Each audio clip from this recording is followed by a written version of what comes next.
ఇర్మీయా గ్రంథం 32వ అధ్యాయం 42వ వచనాన్ని ధ్యానం చేసుకుందాం. నేను వారిని గురించి చెప్పిన మేలంతటిని వారి మీదకి రప్పింపబోచున్నాను. నేను అంటే దేవుడైన ప్రభు చెప్పాడు. వారికి మేలు చేస్తాను అని చెప్పాడు.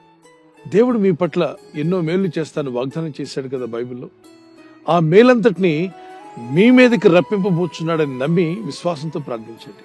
మాట ఇచ్చి నెరవేర్చే దేవుడు ఆయన.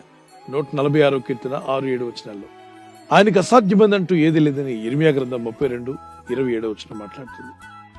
ఆ దేవుడిచ్చిన వాగ్దానాలు పట్టుకొని ప్రార్థిస్తున్న నీ జీవితంలో కూడా అన్ని సాధ్యమవుతాయి ఎప్పుడంటే నువ్వు విశ్వసించి నమ్మి ప్రార్థించినప్పుడు. విశ్వాస సహితమైన ప్రార్థన ఆ రోగిని స్వస్థపరచును అని, విశ్వాస సహితమైన ప్రార్థన ఆశ్చర్యకార్యాలు జరిగిస్తుందని. ఒట్టి ప్రార్థన వేరు, విశ్వాసంతో కలిసిన ప్రార్థన వేరు. ఎవరైనా మీ ఇంటికి వచ్చినప్పుడు అతిథులు కానీ మీరెక్కడికైనా అతిథిగా వెళ్ళినప్పుడు వారు ఒట్టన్నం మాత్రమే మీ ప్లేట్లో పెట్టి చక్కగా భోంచేయండి బ్రదర్, భోంచేయండి అమ్మా అంటే మీకు ఏమనిపిస్తుంది? చల్లగా హాయిగా అనిపిస్తుందా? అగ్నిపర్వతం పగిలినట్టు అనిపిస్తుంది. దేవుడు అంటాడు, ఒట్టి మాటలు నేను ఇవ్వట్లేదు నీకు. ఆయన ఒట్టి మాటలు ఇచ్చేవాడు కాదు. ఆయన మాట పలికితే అది ఖచ్చితంగా నెరవేర్చే దేవుడు ఆయన.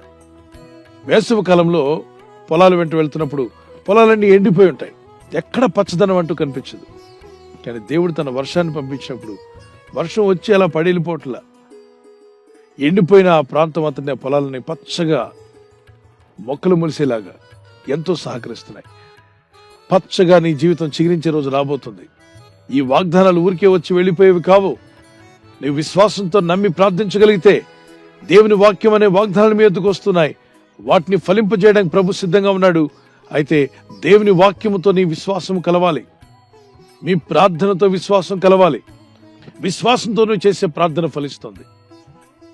విశ్వాసము ఎవరి పట్ల? దేవుని పట్ల విశ్వాసం. మత్తయి సువార్త 15:28లో ప్రభు అంటాడు, అమ్మా నీ విశ్వాసం గొప్పది, నువ్వు కోరినట్టే నీకు అవునుగాక అన్నాడు.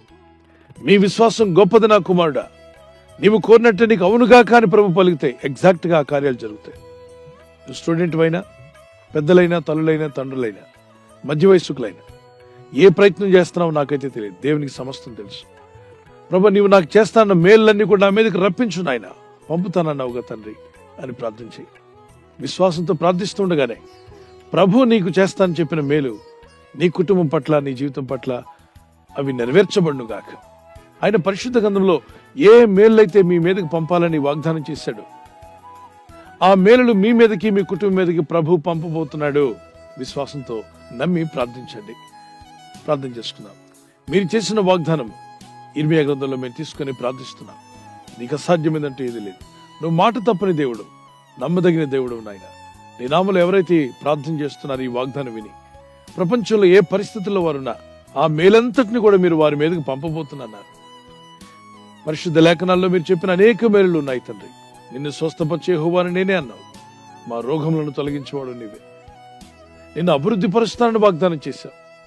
ఇగో ఈ వాక్యములు విని ప్రార్థిస్తున్న నీ బిడ్డలు ఎవరైతే అభివృద్ధి లేకుండా ఉన్నారో, ఆత్మీయంగా, ఆర్థికంగా, మరి అన్ని రంగాల్లో నీ ప్రజలు వర్ధిల్లులాగున నీ మేలులు వారికి దయచేయండి.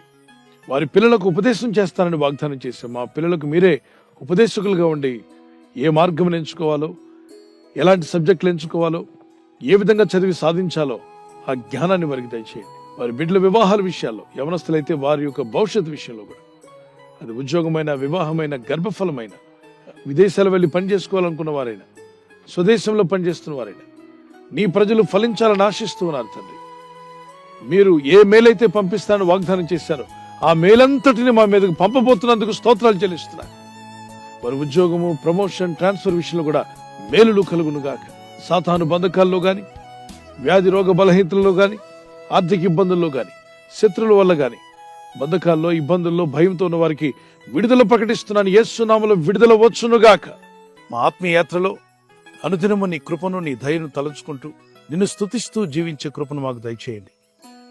మీ రెక్కల చోటున మమ్మల్ని కాచి కాపాడారు, ఇక ముందు కూడా మమ్మల్ని కాపాడబోతున్నారు. ఈ రాత్రి నెమ్మదితో పండుకొని సురక్షితంగా కాపాడబడినట్లుగా నీ అగ్ని కంచి వేసి మమ్మల్ని కాపాడండి. మీ చిత్తములో కొనసాగే కృప మా అందరికీ దయచేయమని యేసుక్రీస్తు ప్రశస్త నామములో వీరందరికీ చక్కని నిద్ర దయచేసి తెల్లవారు లేచి కృపను మాకిమ్మని క్రీస్తు యేసు నామములో అడిగి వేడుకుంటున్నామా పరలోక తండ్రి, ఆమేన్. God bless you. ఈ వాగ్దానం మీతోనే కాకుండా అనేకులకు షేర్ చేయడం మర్చిపోవద్దు. అలాగే ఈ యొక్క ఛానల్ సబ్స్క్రైబ్ చేసి ఇతరులతో కూడా చెప్పి సబ్స్క్రైబ్ చేయించండి. Good night. God bless you.